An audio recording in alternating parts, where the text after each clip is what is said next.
강혜신의 오늘의 미국.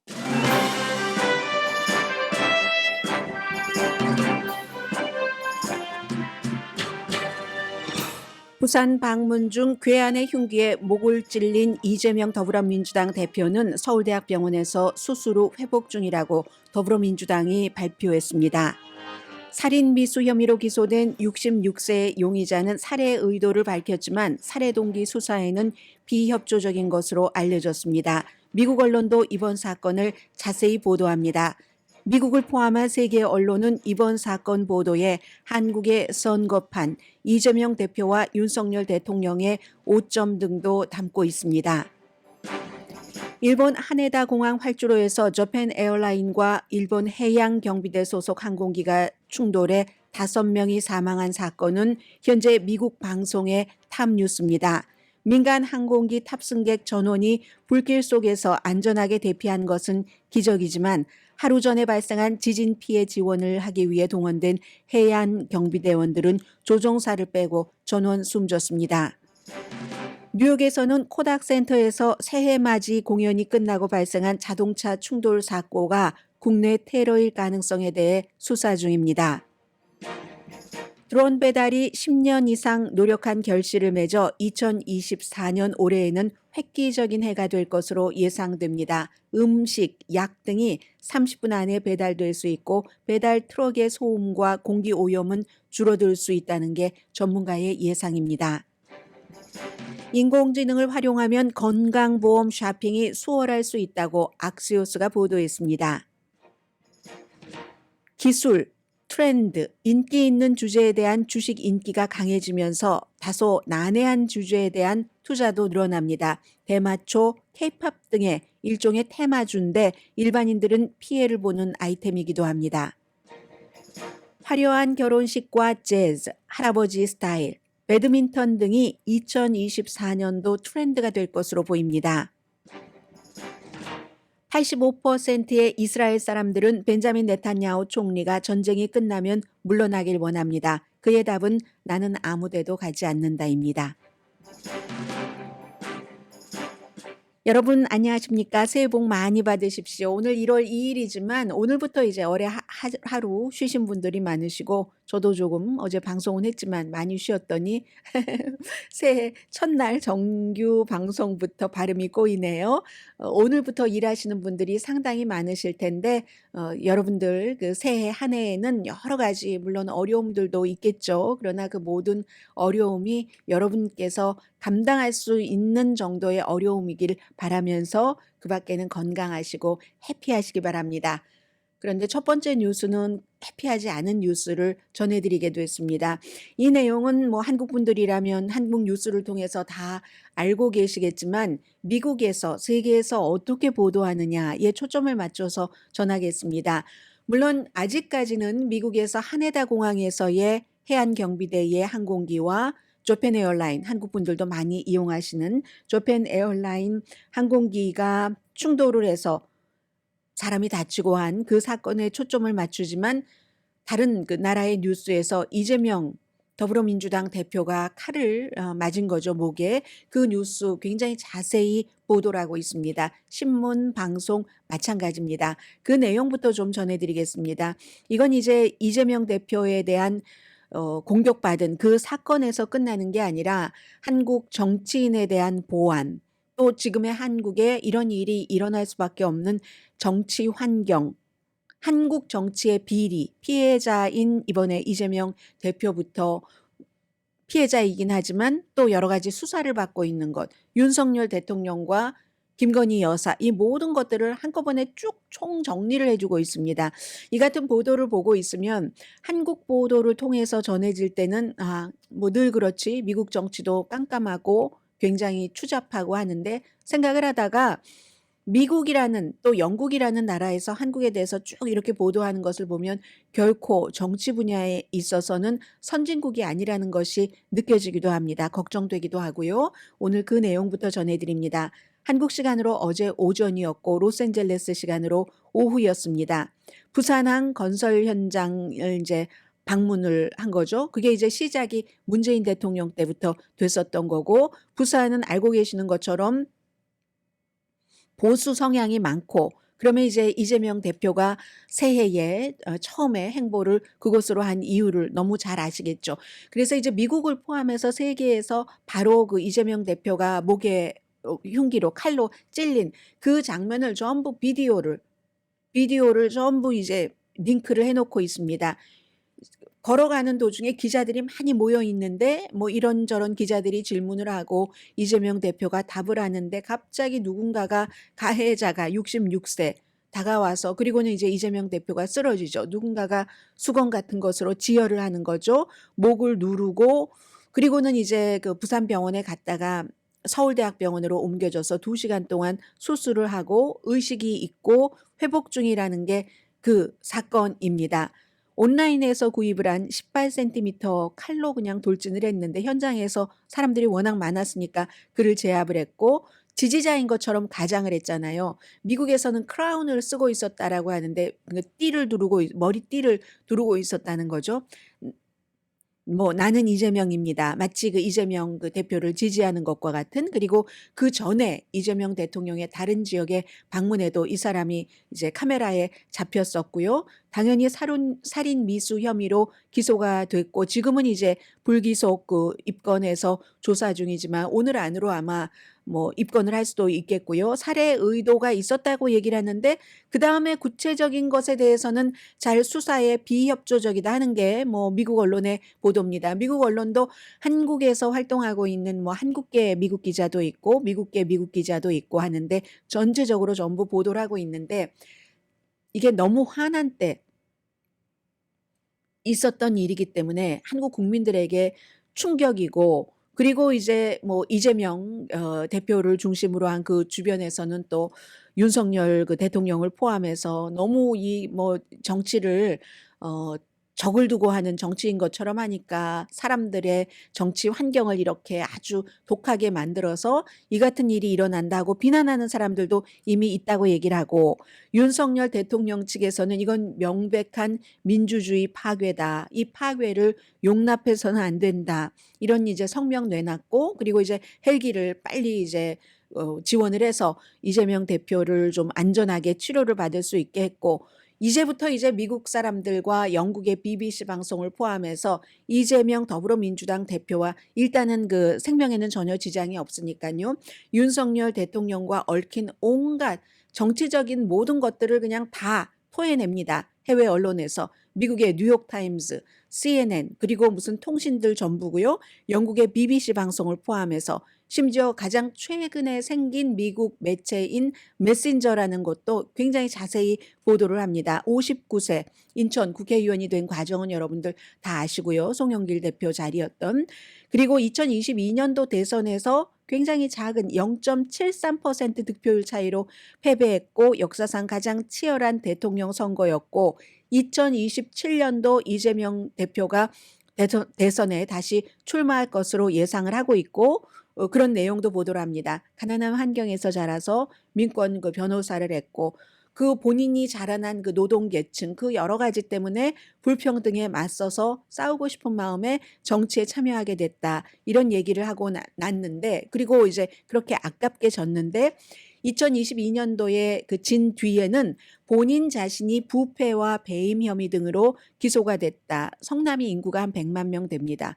뭐 그다음에 경기지사는 굉장히 인구가 더 많지만 그 재임 기간 동안에 뭐 대장동 사건 이런 것이요. 민간 개발업자가 부동산 프로젝트에서 불법으로 이익을 얻도록 허용한 혐의로 기소. 본인은 물론 혐의를 완강하게 부정을 하죠. 그래서 9월 달에 법원은 재판을 기다리는 동안 구금해야지 된다. 이런 그 검찰의 요청을 기각했죠. 그리고 이제 계속 수사를 하고 있습니다. 이런 내용들을 다 알고 계시는 것들을 미국과 영국 등의 해외에서 그대로 이재명 대통령이 되고자 하는 더불어민주당의 대표가 지금 아파서 병원에 입원해 있는데 이 같은 내용들을 얘기를 합니다. 왜 이런 일들이 일어났는가 하면서 이제 뉴욕타임스는 사법제도를 정치적인 적에게 사용을 한다. 이게 이제 지난번에 19일 동안 단식을 할 때 기본적인 마음이었다는 거예요. 원래 단식을 할 때는 뭔가 요구 조건이 있는데 그 요구 조건 이렇다 저렇다 들어가 보면 결국은 이제 윤석열 대통령에게 항의하기 위해서 단식했다는 내용을 얘기를 하고, 지지자들은 한국의 이 같은 이 야당 지도자를 칼로 찌를 수 있는 환경이 왜 나오느냐. 이재명 대표를 지지하는 사람들은 이재명 대표야말로 사회 소수자들의 옹호를 하는 사람이다. 정말 훌륭한 분이다. 라고 얘기를 하는데, 그에 비해서 이재명 대통령을 혐오하는 사람들, 보수에서는 무슨 사회 소수 옹호자, 본인이 아주 부패하고 썩어 빠진 인기 영합주의자인데, 이렇게 한국의 정치가 너무나 양극화되어 있기 때문에 지난 몇 년 동안 뉴욕타임스 표현입니다. 그래서 1월 1일이 돼서 한국에서 최대 뉴스는 뭡니까? 총선 100일, 딱 100일 남았다, 뭐 이런 것. 100에서부터 지금 마이너스 뭐 99일, 98일 이렇게 나가던 중에 부산항을 방문을 한 거잖아요. 4월 달에 이제 총선 국회의원 선거 앞두고 양측의 적개심이 너무 심각하다. 그런데 그럼에도 불구하고 한국에서는 정치인에 대한 신체 공격은 흔하지 않다. 흔하지 않다 하면서 전에 받았던 거 다 나옵니다. 무슨 송영길 전 대표가 이명박 전 대통령 뭐 선거 유세할 때 따라갔다가 둔기로 맞은 것, 그리고 가장 유명한 것은 박근혜 전 대통령 2006년이었었죠. 그 당시도 뭐 대표였었죠. 당에 흉기에 찔려서 얼굴에 뭐 흉터도 조금 있고, 그리고 나서 2012년도에 대선에서 승리했다라는 표현을 그대로 이제 썼습니다. 그리고 그 아버지 16년 동안 대통령을 지냈던 아버지 박정희 전 대통령이 79년도에 본인의 말하자면 국정원장이죠. 그 당시에 국정원이었죠. 총에 맞아서 숨졌다는 것. 그리고 2015년도에 이제 미국이니까 이런 얘기가 나오죠. 반미 감정을 평소에 자주 표현을 했었던 자칭 민족주의자가 당시에 마크 리퍼트 주한미 대사였었죠. 얼굴을 뭐 부엌 칼로 이제 다치게 했었던 이런 내용이 있기는 했지만, 한국은 워낙에 총기 휴대가 안 되고 등등의 여러 가지 이유로 정치인에 대한 공격은 없었는데 이번에 이렇게 됐다. 총선을 3개월 앞두고 윤석열 대통령의 지지도는 35% 이하고 이준석 전 국민의힘 대표는 탈당을 한 지 며칠 됐고, 그리고 이제 야당에서는 김건희 여사의 주가 조작 의혹 특검, 지금 이 문제가 들어있고, 그리고 당사자인, 이건 이제 NPR 방송의 보도입니다. 당사자인 이재명 대표는 뭐 대장동 등등 토지개발 비리 등등의 형사 혐의로 검찰의 집중적인 조사를, 이게 한두 가지가 아니잖아요. 혐의가 여러 가지 혐의로 받고 있고, 제가 한두 가지가 아니라고 말씀을 드렸는데 거기에 대해서 또 이재명 대표를 지지하는 측이나 더불어민주당에서는 전부 정부가 엮은 것이다, 이렇게 얘기를 하고 있고, 이제 그러면서 더불어민주당의 지지율도 최근에 몇 개월 동안, 국민의힘도 그렇게 대통령의 지지율이 낮아서 지지율이 낮은데 오히려 이제 비슷하거나 그 대통령의 당과 비슷하거나 약간 낮았다, 이런 것들, 그런 내용들을 쭉 얘기를 하면서 한국의 정치계의 양극화 상황, 미국도 양극화인 것 맞습니다. 그런데 이제 이렇게 당 대표들이 뭐 피해를 입는, 신체적으로 물리적으로 그런 내용들을 보도하면서 한국 정치를 쫙 얘기를 해주는데, 이런 것들이 뭐 최근에 새해 맞이에 무슨 뭐 뉴진스가 정말 그 어렵고 어렵다는 팝의 트렌드를 딱 주도해가는 그런 새해 맞이 프로그램에서 케이팝 그 뭐 걸그룹으로서 처음으로 공연을 했다, 음식이 어떻다, 심지어 무슨 최근에 2023년도에 사람들이 가장 많이 구글에서 찾아본 음식이 뭐 비빔밥을 어떻게 만드는가, 이런 소프트 파워는 계속 그 한국이 굉장히 앞서가고 있는데, 정치, 이 하드코어 정치 같은 것은 굉장히 조금 후진의 스타일이다 하는 것이 보여지는 그런 사건이었습니다. 아무튼 당연히 여기까지 이렇게 말씀드릴 수 있는 것은 이재명 더불어민주당 대표가 지금 생명에는 전혀 지장 없이 동맥이 아니라 정맥이라고 하잖아요. 그렇기 때문에 다행이다 하는 뜻에서 아무튼 말씀을 드렸습니다. 그리고 이제 새해가 됐는데 또 하나는 미국의 오늘 탑 뉴스는 한국 분들도, 한인 분들도 많이 이용을 하시는 저펜 에어라인이 그 에어버스인 것 같은데요. 네, 에어버스 A250가 일본 해양 경비대의 항공기, 작은 항공기죠. 6명이 타고 있었으니까 그 항공기와 활주로에서 충돌을 해서 다른 공항에서 하네다로 와서 이미 그 착륙을 했습니다. 그런데 여기서 해서 이제 그 해양 경비대의 항공기는 조종사만 부상을 입었고 그리고 나머지 5명은 숨졌습니다. 저편 에어라인은 지금 탑승객과 조종사 승무원들이 379명이었는데 처음에는 17명 부상이라고 하다가 14명 부상인데 아마 가벼운 부상인 것 같습니다. 막 안에서 불이 나고 충돌하고 나서 바로 불이 나고 그 불을 끄는데 1시간이나 걸릴 그럴 정도의 사고였습니다. 그리고 완전 꼬리 부분은 잘라져 나갔거든요. 불을 끄는 과정에서. 사람들은 너무 깜깜해지고 불이 나니까 무서워서 그런데 아주 그래도 침착하게 비상 슬라이드를 통해서 전부 다 내렸습니다. 안전합니다. 크게 다친 사람은 없는 것 같은데 그래서 이 사건 자체를 기적이라고 불리는데 어제 오늘의 미국에서 그 새해 첫날 일본 날짜로 따지면 뭐 비슷한 시간이었네요. 오후 4시쯤이니까 지진이 일어나서 한국 동해안과도 가까운 지진이 일어나서 지금 사망자가 48명입니다. 확인된 사람이 48명이고 여러 피해가 있을 텐데 건물이 주저앉은 곳도 있고 하니까 이 해양 경비대는 그곳에 가서 구조 작업을 도우려고 또 여러 가지 물건도 실려 있겠죠. 구호품 같은 것들도 실려 있겠죠. 그러던 도중에 이게 충돌을 한 거죠. 지금 그 비행기 안에 타고 있던 많은 사람들, 특히 이제 어린이가 6명이 있었다고 하는데 지옥과 같았다 이렇게 얘기들을 많이 합니다. 완전한 혼돈이었고 객실이 충돌하고 나서 굉장히 깜깜했다고 하거든요. 막 불만 보이는 그런 벌건 불이 이제 조금 있다 보이는 어두운 객실에서 왜 그럼 이런 일이 일어났는가? 일단은 모두 안전하다고 하니까요. 왜 이런 일이 일어났는가? 전문가들 뭐 미국 방송에 나와서 얘기하는 거 들어보니까 이게 해양 경비대의 작은 그 항공기가 한 대가 아니라 4대가 이제 스탠바이 하고 있었고요. 이륙하려고. 그리고 이제 이 비행기는 다른 공항에서 근처 공항에서 오고 나서 착륙을 했었는데 이 공항에서 아주 극박한 상황이 아니면은 이제 해양 경비대 소속 항공기라 할지라도 우선순위를 주지 않는답니다. 그러니까 이번에는 이제 저펜 에어라인이지만 민간 항공기 사이사이에 끼어 있었던 거죠. 아마 그 과정에서 무엇인가가 일어났을 것이다. 그리고 하네다 공항은 너무너무 바쁜 일본에서도 가장 바쁜 공항이고 새해잖아요. 새해니까 얼마나 그 항공편들도 많고 하겠습니까? 그런 일들이 있었다 하는 거. 그래서 불은 껐고 해양 경비대 소속 요원들은 숨졌지만 일반인들은 경미한 부상만 있었을 뿐 큰 부상은 없다 하는 그런 일이지만 이것은 이제 미국에서도 새해의 둘째 날이기도 하고 또 특히 이제 신문보다는 텔레비전의 경우는 막 불나고 하는 것들이 뭔가 큰 사건처럼 보이기도 하잖아요. 그래서 시간대별로 탑뉴스로 전하고는 있는데 이런 생각 새해가 됐습니다. 2024년도 많은 트렌드가 있을 테고 2023년과는 다른 변화도 있을 겁니다. 그런데 여러 가지 일들을 보면은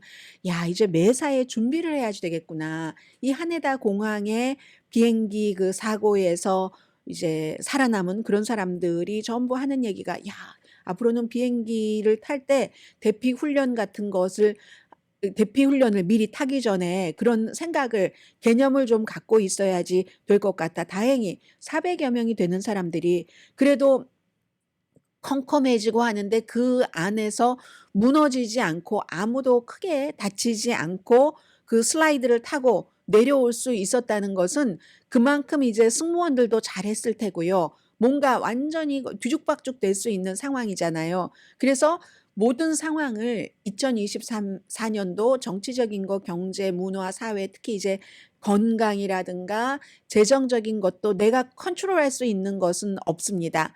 컨트롤할 수 있는 것은 없지만 무슨 만일의 사태가 올 수도 있다는 그 대비하는 마음, 그리고 그때에 무슨 일이 있을 때 가장 중요한 것은 침착함이잖아요. 침착함을 갖기 힘들지만 그래서 그런 것들 대피에 대해서 훈련하는 계기를 마련해야지 될 것 같다는 그 하네다 그 비행기에서 타고 있었던 사람들의 얘기 그리고 이제 뭐 이재명 대표는 이제 뭐 하루라도 빨리 건강을 회복하기를 바라는 이런 마음이 미국과는 오늘의 미국과는 전혀 상관없는 뉴스인데도 하도 상상을 넘어선 그런 뉴스이니까 미국에서도 시간대별로 탑 뉴스로 거의 모든 매체가 보도하고 있는 두 가지 이슈입니다.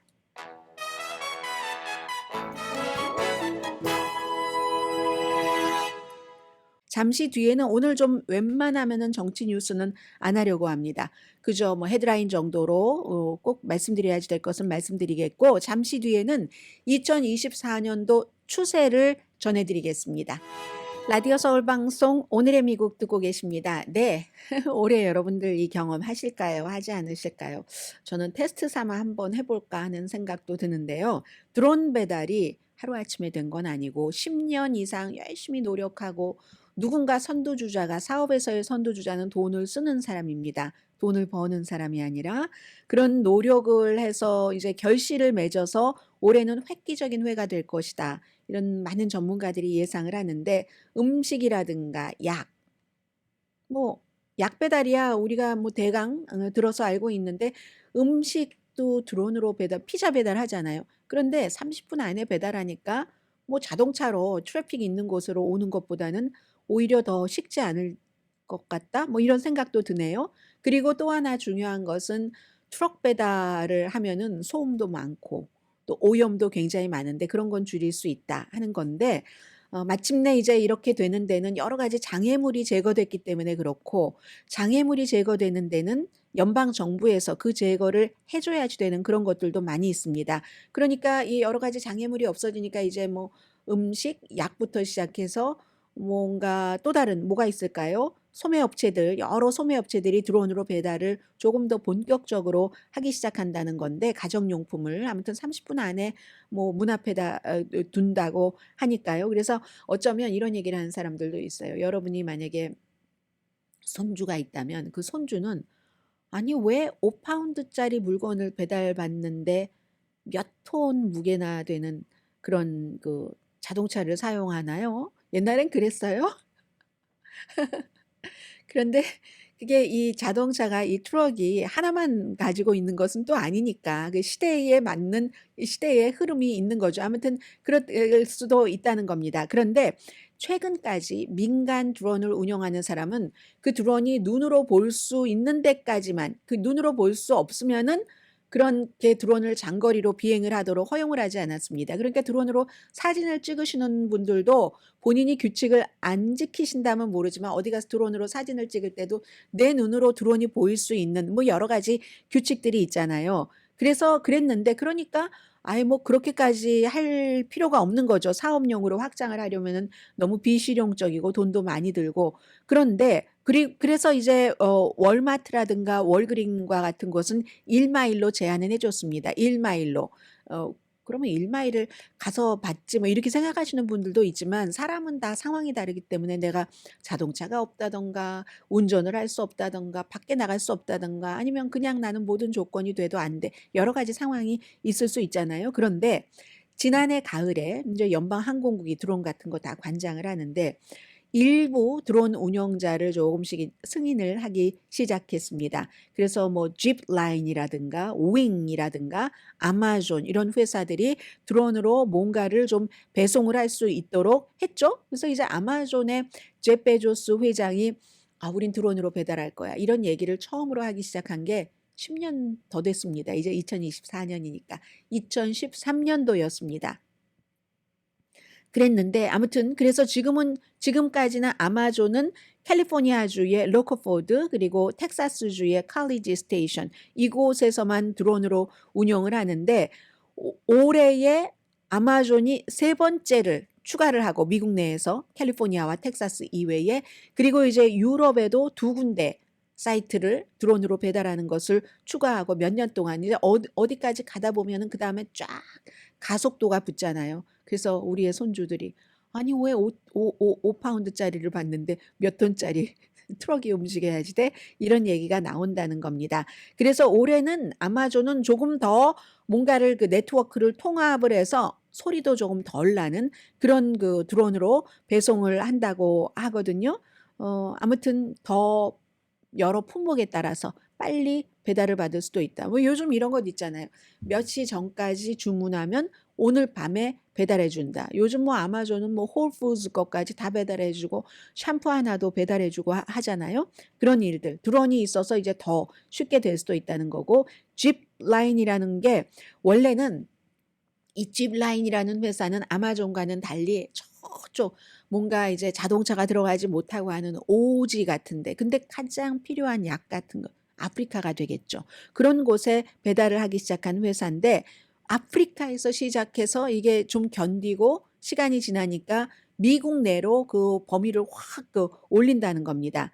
그래서 이제 뭐 밧줄로 뭘 내려서 해준대요. 지금 뭐 낙하산 비슷한 것 아닌가요? 그 프로그램이 그 낙하산으로 패키지를 딱 떨어뜨리는 건데 그렇게 하고 그래서 여기 손님이 많은데요. 손님이 무슨 뭐 스윗 그린, GNC가 그 바이타민 그 건강 보조제를 파는 데잖아요. 이런 데와 다 계약을 맺었답니다. 그리고 클리블랜드 클리닉, 어우 좋은 병원이잖아요. 미시건 메디신 이런 뭐 의료 센터들도 포함이 돼 있고 미국뿐만이 아니라 아프리카에서 시작해서 미국을 거쳐서 유럽에도 역시 처방약과 또 처방약을 하면 그 다음에는 의료 보조기 같은 것도 있고 하지 않겠어요? 그런 의료품을 배달할 예정이랍니다. 그리고 윙은 날개. 이 윙은 그 구글 모 회사 알파벳의 자회사잖아요. 지금까지 35만 건의 드론 배송을 했답니다. 근데 대부분 호주에서 했거든요. 좀 가깝고 막 미국 로스앤젤레스처럼 막 이 집에서 저 집이 막 멀고 이런 곳이 아니라 그런 곳에서 했는데 이제는 댈러스 지역의 6마일 범위 안에의 두 군데의 슈퍼마켓, 버지니아주의 크리스천버그의 어떤 그 리테일 스토어에 뭐 월마트를 대상으로 배송을 한다던가 그리고 이것 여기에 또 인공지능이 또 들어갑니다. 우리가 이런 세상에 살게 됐어요. 인공지능을 사용해서 더 효율성을 높인다고 하고 예를 들어서 만약에 손님이 이제 그걸 배달 어디다가 놔주세요 하고 지정을 하겠죠. 그 지정을 하는데 그 지정 장소에 딱 가봤더니 지정 장소에 자동차가 떡하니 주차돼 있다던가 하면은 이 드론이 인공지능을 사용해서 이거 아마도 배달을 시키신 분이 착각을 한 것 같으니까 그러면 어디에다가 이걸 두면 좋은가 하고는 결정을 한다는 겁니다. 결정하고는 알려까지 주겠죠. 그 주문한 사람에게. 야, 대단한 세상이에요. 그리고 또 이제 월마트가 지원을 하는 드론업이라는 회사, 이스라엘이 이런 거 인공지능 테크놀로지 아주 활발하잖아요. 플라이트랙스 이런 다른 회사들도 다 올해 좀 미국 내에서 뭐 여러 가지 미국이나 다른 나라에서 활동을 늘려간답니다. 그게 이제 연방항공국도 열심히 이걸 업데이트를 해야지 되는 거죠. 드론 배달을 일상적으로 하기 위해서 표준 규칙 같은 것을 만들어야지 되고 따라서 2024년도는 전에 막 10년 넘게 열심히 해왔던 그 전초 작업을 바탕으로 이 드론 배송이 아주 획기적으로 현실화가 되는 때다. 이런 겁니다. 그럼 처음에는 사람들이 막 이런데요. 전문가들 얘기를 들어보면 처음에는 야, 이거 너무 신기해. 너무 신기해. 어떻게 이런 일이 있을 수가 있지? 너무 빨리 왔어. 너무 막 이러다가 나중에 한 1, 2, 3, 4, 5, 6, 7 일주일쯤 지나면 아니 예정 시간보다 30초 늦었잖아. 이렇게 얘기하는 시절이 올 거라는 겁니다. 그리고 저는 제 생각인데 앞에 말씀드렸잖아요. 드론으로 배달되면 하늘 위에서 드론이 떠서 하니까 땅에서 이제 트럭 소음이라든가 아니면 또 뭐 아마존 트럭 같은 것이 막 자동차 길도 막고 하잖아요. 그리고 오염 배출도 줄어든다 하는데 언젠가는 우리가 제가 살아 생전에 그런 일이 있을까요? 하늘이 너무 트래픽이 많아. 그리고 하늘에서 뭐 드론이 또 내놓는 뭔가 또 부작용이 있겠죠. 그런 것 때문에 이걸 해결하자고 또 막 사람들은 막 그 운동을 할 것이고 그러면 또 그런 것으로 돈을 버는 회사는 의회에 그 법을 통과시켜 주지 마라 하고 또 로비를 할 것이고 사람들은 여전히 아무리 편리한 세상이 돼서 시간이 남아도라도 할 일이 많겠구나. 그런 생각은 듭니다. 그리고 드론도 이제 그 활발하게 활동하기 위해서 인공지능을 활용을 한다라고 말씀을 드렸는데요.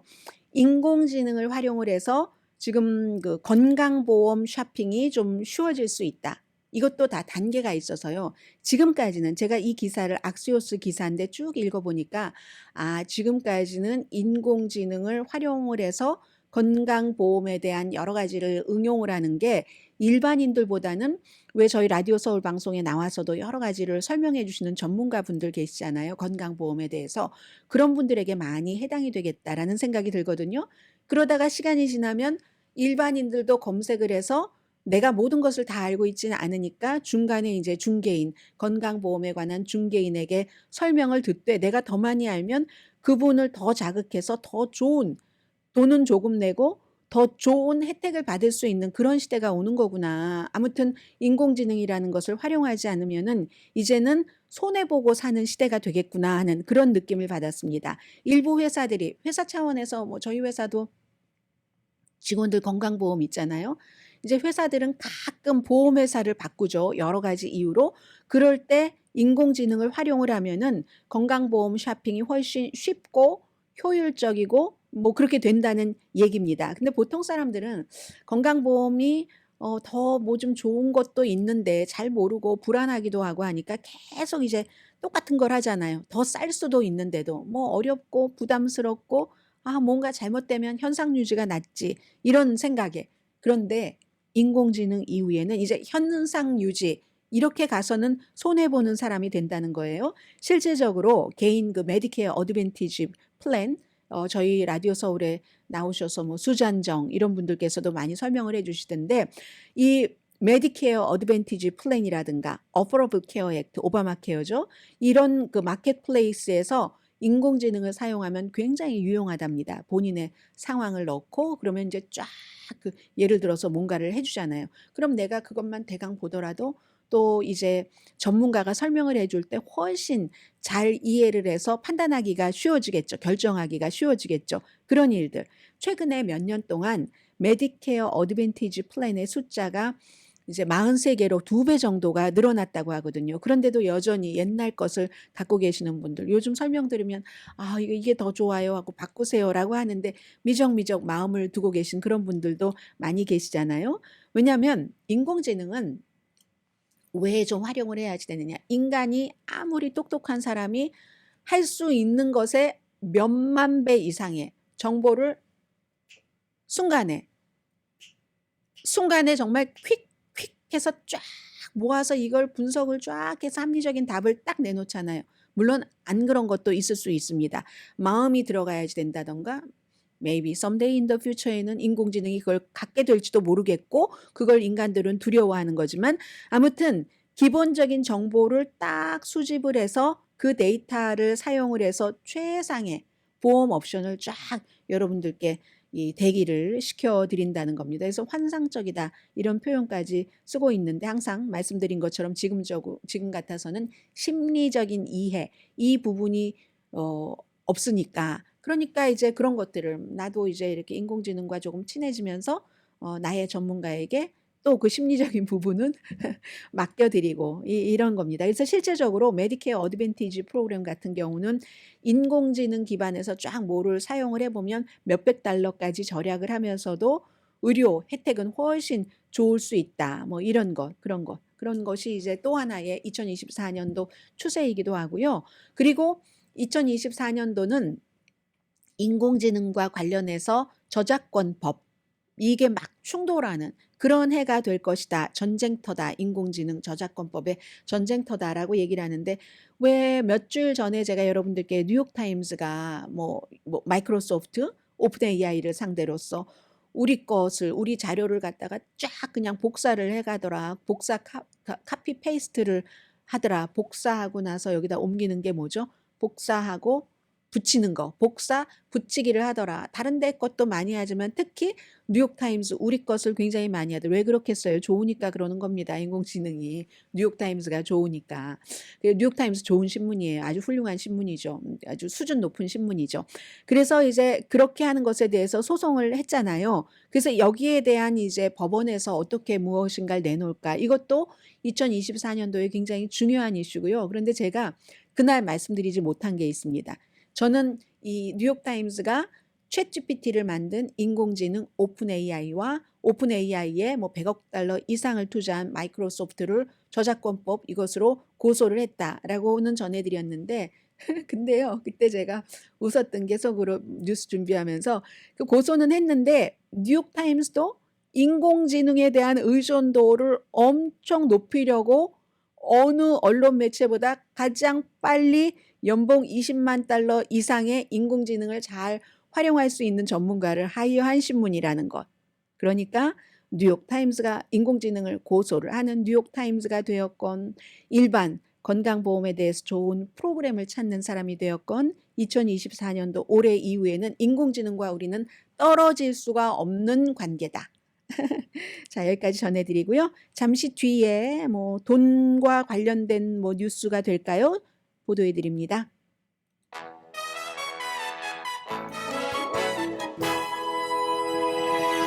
라디오 서울 방송 오늘의 미국 듣고 계십니다. 지난해 막 주식시장이 너무 좋아서요. 올해는 너무 과열되지 않았으면 좋겠다. 뭐 이런 것을 기대하고 계시는 분들도 계시다고 하는데 그 메신저라는 그 새로운 매체를 보니까 여러 전문가들의 얘기를 쭉 들어서 이런 보도를 했습니다. 뭐 예를 들어 대마초라든가 케이팝이라든가 인공지능, 무슨 뭐 마법의 버섯, 로봇 등등등등 이런 새로운 뭔가 좀 난해하다던가 모든 일반인들에게 해당되지는 않는다던가 그 같은 그 아이템에 투자하는 그 상장 지수 펀드의 리스트가 굉장히 늘어난다는 겁니다. 일반인들까지도. 그래서 이제 ETF죠. 그래서 이제 그 같은 그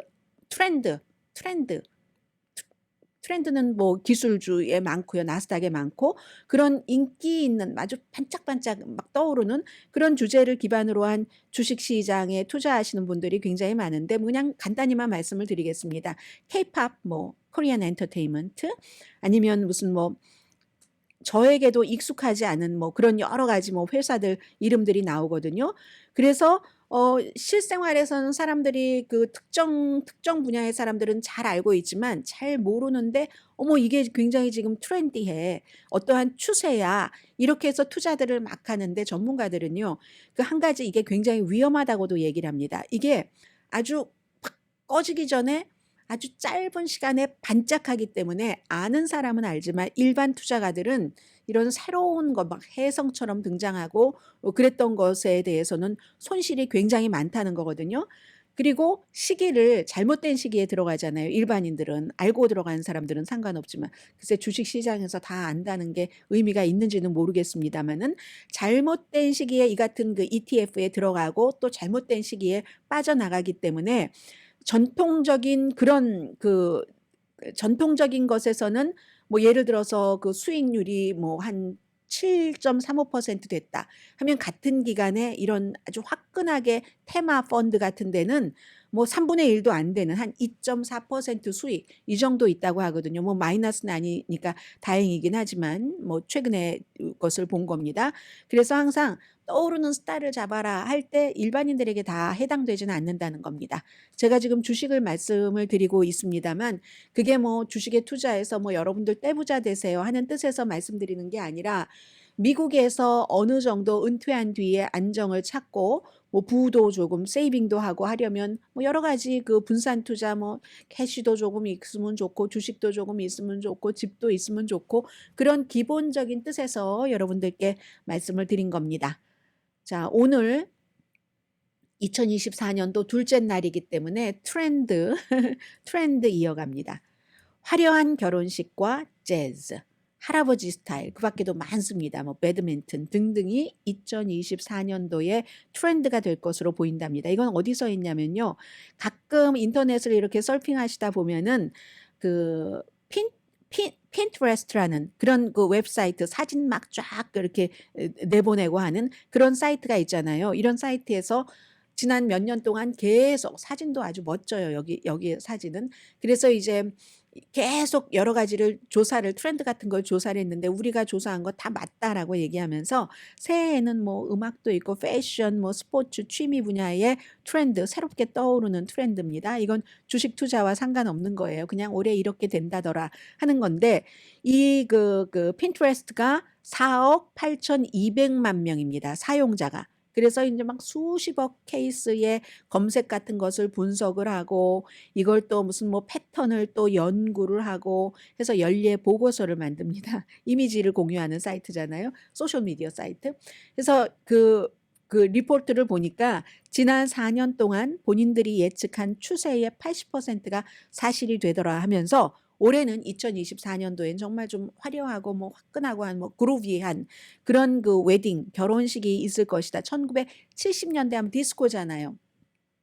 펄픽션 뭐 이런 영화 그런 데서 영감을 받은 결혼식이 올해 결혼 업계를 휩쓸 것이다. 막 보헤미안 싱글, 뭐 디스코, 뭐 장식 등등 해서 이건 뭐 댄스 플로어로 마치 그 복귀한 것과 같다. 뭐 한국도 요즘 보면은 막 신랑 신부가 결혼식장에 나와서 춤추고 하던데요. 뭐 패션 런어웨이처럼 생긴 그런 곳에서 그래서 이제 이 그루비 웨딩 이런 검색이 170%가 증가하더라 하는 거고요. 또 밀레니얼 세대 또 G 세대 비교적 젊은 세대죠. 이런 세대 사이에서는 재즈풍 해서 뭔가 이제 복고풍 재즈의 영감을 받아서 뭐 조명은 조금 어둡고 뭐 이런 그런 그 음악이 좀 인기가 있을 것이다 하면서 할아버지 스타일을 얘기를 합니다. 할아버지 패션 이것도 젊은 세대에 뭐 부모 하면 할아버지 세대 된 거죠. 그런데 젠지 요즘 뭐 대학생들 뭐 이런 사람들 이게 이제 검색량이 60%가 증가인데 그럼 할아버지 패션이 뭔가요? 아니 뭐 그럴듯한 가디건 같은 거 입는 거. 해서 뭐 할아버지 옷장을 뒤지는 젊은이들도 있을지 몰라요. 그리고 저는 재밌었던 게 배드민턴.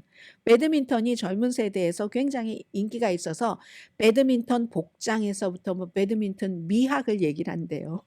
배드민턴 미학을. 그리고 이제 스포츠 이런 데서는 무술 그리고 뭐 섀도우 박싱 같은 게 결합해서 뭐 가라데, 킥박싱, 뭐 주짓가 지난번에 페이스북과 일론 머스크 이 트위터 X에 이 두 사람이 뭐 우리 한번 붙어볼까 하는 유도의 전신이라고도 할 수 있죠. 그런 것들 아무튼 이런 것들이 유행을 한답니다. 그러니까 유행은 유행인 거예요. 제가 이렇게 보니까 배드민턴 한국 분들 잘 꾸준히 쳐오셨던 분들 계시잖아요. 근데 무슨 뭐 새롭게 배드민턴의 미학이며 하면서 이제 배드민턴을 배우는 사람들의 배드민턴의 미학이다 하는 거 하면서 배우는 것 그냥 하던 거 하시면 될 것 같아요. 하던 거 좋아하는 것 할 수 있는 것을 꾸준히 하다 보면은 뭐 구태여 책 찾아보고 배드민턴 미학을 얘기합니까? 내가 배드민턴의 대가인데 항상 이렇게 흘러가는 거죠. 추세가 있고 그로써 또 반짝 기운도 내기도 하고 2024년 두 번째 날입니다.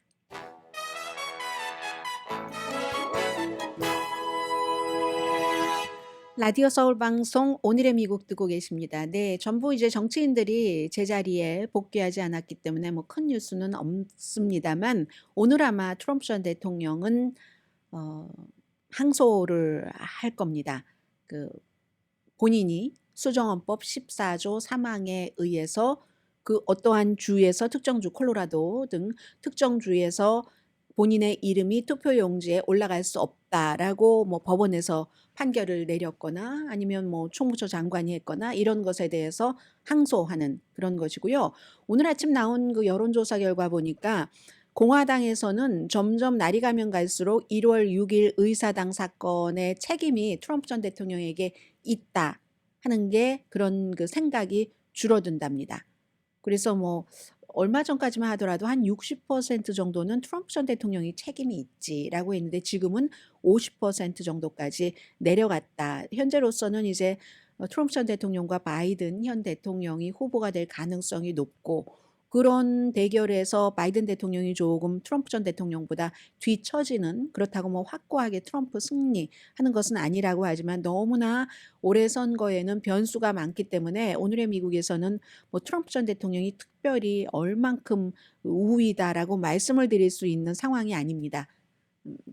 어떠한 시점이 돼서 그 정도 이걸 가릴 수 있는 타이밍이 오면은 여러분들께 또 전해드리겠습니다.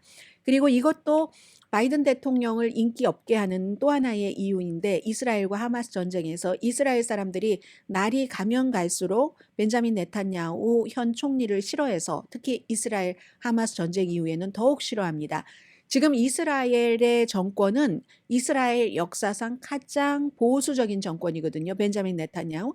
벤자민 네탄야후가 총리 자리를 오래 지키고 중간에 나갔다가 다시 들어오고 할 수 있는 이유는 팔레스타인과 협조하지 않는다. 팔레스타인 국가 만드는 것을 절대로 허락할 수 없다. 이 같은 벤자민 네탄야후의 굳은 믿음 때문입니다.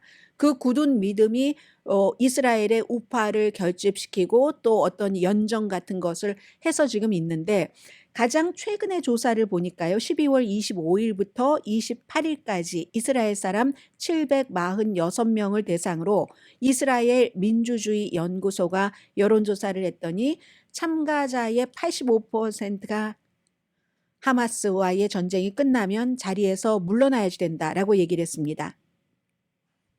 날이 갈수록 이러한 비율이 지금 높아지고 있거든요. 12월 초에는 69%니까 가능하면 빨리 전쟁 끝나면 다시 선거를 치러야지 된다 했는데, 지금은 85%니까 이게 한 달도 되지 않아서 69%에서 85%, 그러니까 한 15% 정도가 올라간 거잖아요. 그랬는데 벤자민 네탄야후는 나는 전쟁이 끝난 후나 지금이나 물러날 생각이 없습니다. 내가 이스라엘 국가를 이끄는 동안 이스라엘은 훨씬 강해졌습니다. 이렇게 얘기를 하지만 사람들은 그가 총리로 있는 동안 하마스가 공격을 할 것이라는 그렇게 분명한 거의 실전과 똑같은 시나리오가 접수가 됐는데도 그것도 몰랐네. 처음에는 정보국이 나한테 그런 보고를 안 했다고 거짓말을 했다가 나중에 뭐 사과를 했다가 정보국 책임이라고 했다가 막 이런 일들이 있었잖아요. 심지어 거의 3분의 1의 이스라엘 사람들은 그가